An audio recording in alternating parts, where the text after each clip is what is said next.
Good morning, students. Today we are here again with the new chapter of Geography, chapter 4th. So हमारा chapter 4 है वो है maps. आप सब ने जो है मैप का नाम सुना होगा। अब हम इसमें जो है डिस्कस करेंगे। पूरा एक्सप्लेनेटरी वीडियो है ये जो इस पूरे चैप्टर की। इसमें मैं आपको जो है ये पूरा चैप्टर एक्सप्लेन करके बताऊंगी। तो इसके जैसे हमने जो है लास्ट प्रीवियस क्लासेज में पढ़ा था कि जो ग्लोब होता है, ग्लोब क्या होता है? मॉडल ऑफ अर्थ, यानी हमारी अर्थ जो होती है उसका एक मॉडल होता है, उसको हम बोलते हैं ग्लोब। लेकिन ग्लोब की कुछ लिमिटेशन होती है कि हम इतना बड़ा ग्लोब नहीं बना सकते कि उसको हम हैंडल कर सके। डिफ़िकल्ट हो जाता है हैंडल करने के लिए, क्योंकि ग्लोब फिर भी क्या होते हैं, बड़े होते। हम उसको एक जगह से दूसरी जगह पे जो आसानी से पोर्ट नहीं कर सकते, पोर्टेबल नहीं होते। और ना ही इसमें पॉसिबल होता है कि वो हर डिटेल को शो कर सके ग्लोब में, क्योंकि जो हमारी अर्थ है बहुत बड़ी है और ग्लोब पे क्या होता है, पूरे अर्थ का मॉडल होता है। तो उस पर हम जो है हर एक जो इंफॉर्मेशन होती है उसको शो नहीं कर सकते डिटेल को। तो इसके लिए हमने जैसे हम बात करते हैं कि हम उसका यूज़ नहीं कर सकते कि छोटे पार्ट के लिए, जैसे हमें एक कॉन्टिनेंट दिखाना हो तो ग्लोब पे वो अलग से नहीं दिखाया जाता। हमें इन प्रॉब्लम को फेस करना पड़ता है। तभी हमने किस चीज़ का यूज़ किया? मैप्स का। मैप्स जो क्या होता है, यू कैन मेक मैप्स, यानी आप मैप बना सकते हो एक कॉन्टिनेंट को लेकर, या फिर सिर्फ एक कंट्री का मैप हो, एक स्टेट का भी बना सकते हैं, एक डिस्ट्रिक्ट का, इवन आप एक विलेज का या फिर अपने विलेज के एक पार्ट का भी जो है अलग मैप बना सकते हैं। आप अपने स्कूल का या फिर अपनी क्लास का भी एक अलग मैप बना सकते हैं। तो जब भी हमें चाहे कितनी भी छोटी डिटेल चाहिए तो हम उसके लिए जो सबसे इजी जो हमारे पास सोर्स है वो होता है हमारा मैप। तो इसलिए हमने मैप का यूज़ किया। तो अब पढ़ते हैं कि मैप क्या होता है। Map is a representation of all और a part of earth surface on a flat surface. देखिए हमारी अर्थ कैसी है, उसकी शेप जो है ओवल की है। तो मैप क्या होता है? एक रिप्रेजेंटेशन है, यानी जो है रिप्रेजेंट करती है अर्थ को या फिर उसके किसी एक पार्ट को, किस पे? एक फ्लैट सरफेस पे। ये हमारा क्या है? Flat surface. तो जो प्लेन सरफेस पे जब हम अर्थ के किसी पार्ट को या पूरी अर्थ का जो है रिप्रेजेंट करते हैं उसको हम बोलते हैं मैप। फिर आता है टाइप्स ऑफ मैप। मैप के कितने टाइप्स हैं? तो इसके 3 टाइप्स होते हैं। फर्स्ट होता है पॉलिटिकल मैप, फिजिकल मैप और थीमेटिक मैप। तो हम बात करेंगे पॉलिटिकल मैप्स क्या होते हैं। जिस मैप में हम सिटीज़, टाउन्स या फिर डिफरेंट कंट्रीज़ की जब बाउंड्री शो करते हैं, किसी कंट्री की, स्टेट की या कॉन्टिनेंट की, तो हम उसको बोलते हैं पॉलिटिकल मैप्स। तो देखिए इंडिया का मैप है, इसमें हर स्टेट की बाउंड्री जो है शो की गई है। तो ये क्या है? हमारा पॉलिटिकल मैप है। फिर आता है हमारा फिजिकल मैप। फिजिकल मैप क्या होता है? जो हमारे मैप शो करता है नेचुरल फीचर्स को, जैसे कि हमारे माउंटेन्स हैं, प्लेट्यूज है, प्लेन, रिवर, ओशियन। जब हम इन चीज़ों को शो करें उसको हम बोलते हैं फिजिकल मैप। फिर आता हमारा थीमेटिक मैप। थीमेटिक मैप में क्या होता है? कुछ सिलेक्टेड फीचर्स होते हैं जिनको हम शो करते हैं, जैसे रेलवे रोड मैप्स होते हैं।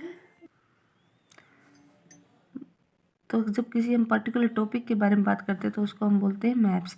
जैसे रोड मैप होता है, वो क्या करेगा? उस एरिया के पूरे जो रोड्स होते हैं उनको शो करेगा।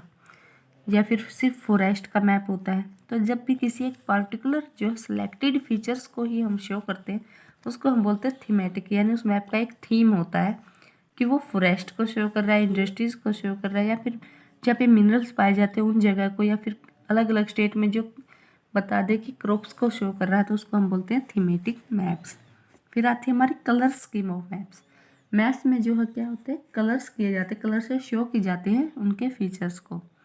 तो कलर स्कीम में क्या होते हैं? फिजिकल मैप में जब हम डिफरेंट कलर्स का यूज करते हैं अलग अलग लैंड फॉर्म को दिखाने के लिए तो उसको कहते हैं कलर स्कीम।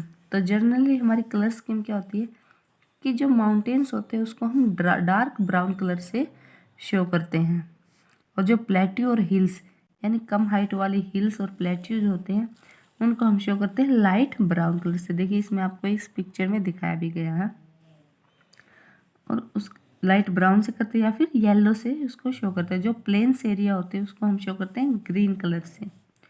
फिर आती हैं वाटर बॉडीज़, उनको हम ब्लू कलर से शो करते हैं। जो शैलो वाटर होता है यानी जिनकी जो डेप्थ कम होती है उनको हम लाइट ब्लू कलर से शो करते हैं, और जो डीप वाटर होता है उनको हम डार्क ब्लू कलर से शो करते हैं। देखिए ये जितने भी ये कोस्टल एरिया है इनको हमने लाइट ब्लू कलर से शो किया है, और जो डीप वाटर है ये ओशियन है उनको हमने डार्क ब्लू से शो किया गया। तो इसको हम कहते हैं कलर स्कीम ऑफ मैप्स। फिर आते हैं हमारे कंपोनेंट्स ऑफ मैप। मैप के क्या क्या कंपोनेंट्स होते हैं? तो मैप के जो है 3 कंपोनेंट्स होते हैं, डिस्टेंस, डायरेक्शन एंड सिंबल। अब बात करते हैं हम डिस्टेंस की। तो मैप्स में क्या करते हैं, जब भी हम दो जो है जगह दिखाते हैं या 2 एरिया दिखाते हैं, 2 कंट्री दिखाते हैं, तो उनके बीच की जो डिस्टेंस होती है वो कम करके दिखाई जाती है, क्योंकि हमारा मैप होता है वो एक लिमिटेड साइज का होता है। तो जब भी हम उसमें शो करेंगे 2 कंट्रीज़ को, अब इंडिया और श्रीलंका का भी शो करेंगे, तो उनके बीच में जो एक्चुअल डिस्टेंस है हम उस डिस्टेंस से कम डिस्टेंस जो है मैप पे शो करते हैं, ताकि जो शीट के पेपर पे जो मैप में वो फिट आए। तो उसके लिए हम किस चीज़ का यूज़ करते हैं? स्केल का। स्केल क्या होता है? Scale of a map is a proportion between the distance on the map and the actual distance on the earth. तो स्केल क्या होता है? एक प्रोपोर्शन होता है कि जो मैप पे डिस्टेंस और जो एक्चुअल में डिस्टेंस है उन दोनों के बीच का। और जब भी हम मैप का यूज़ करते हैं तो उसके ऊपर स्केल जो है लिखा होता है, उससे हमें पता चलता है कि एक्चुअल में इतने किलोमीटर की जगह है और मैप में हमने इतने सेंटीमीटर का यूज़ किया है।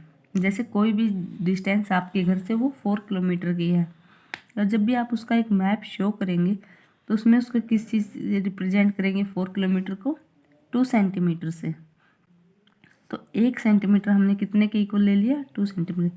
तो इसके जो स्केल का प्रोपोर्शन हुआ 2:1 हो गया, यानी 2 किलोमीटर की जगह हमने 1 सेंटीमीटर लेके जो है मैप को बनाया है। तो इसके बेसिस पे जो मैप्स होते हैं वो 2 टाइप्स के होते हैं, लार्ज स्केल मैप और small scale map. Large scale map वो होते हैं जब हम छोटी जगह के लिए, स्मॉल एरिया के लिए मैप बनाते हैं, जैसे किसी विलेज के लिए और टाउन के लिए। तो उसमें क्या करते हैं, मतलब जो एक्चुअल में डिस्टेंस होती है उसके लिए जब हम स्केल का यूज़ करते हैं तो उनका जो प्रोपोर्शन होता है वो कम होता है, यानी हम 1 सेंटीमीटर का यूज़ 200 मीटर के लिए ही करेंगे, क्योंकि हम एक छोटे एरिया का मैप बना रहे हैं। और स्मॉल स्केल मैप होते हैं जब हम लार्ज एरिया का बनाते हैं, जैसे कॉन्टिन्यूट का और कंट्रीज़ का। तो उसमें हम 1 सेंटीमीटर के प्रोपोर्शन में बहुत ज़्यादा, मतलब किलोमीटर्स में लेते हैं ग्राउंड को, यानी एक्चुअल डिस्टेंस को बहुत कम करके दिखाते हैं, तो उसको हम बोलते हैं स्मॉल स्केल मैप्स। और जो हमारा सेकंड जो एलिमेंट है वो है हमारा डायरेक्शन। डायरेक्शन का मतलब होता है जो हमारी नॉर्थ साउथ लाइन होती है। तो जब भी हम मैप लेते हैं जो उसके ऊपर वाला हिस्सा होता है उसको हम नॉर्थ ही लेते हैं और नीचे वाले को साउथ। उसके बाद नॉर्थ और साउथ की हम जब लाइन खींच लेते हैं तो उसके जो लेफ्ट साइड में होता है वो होता है वेस्ट, और राइट में हमेशा क्या होगा? हमारा ईस्ट। तो जब भी हम खड़े होते हैं नॉर्थ की तरफ फेस करके तो हमारा जो राइट हैंड होता है उसके हमारे होता है ईस्ट की डायरेक्शन में, और लेफ्ट होता है वेस्ट की में। तो इन चार जो मेन डायरेक्शन है इनको हम बोलते हैं कार्डिनल पॉइंट्स।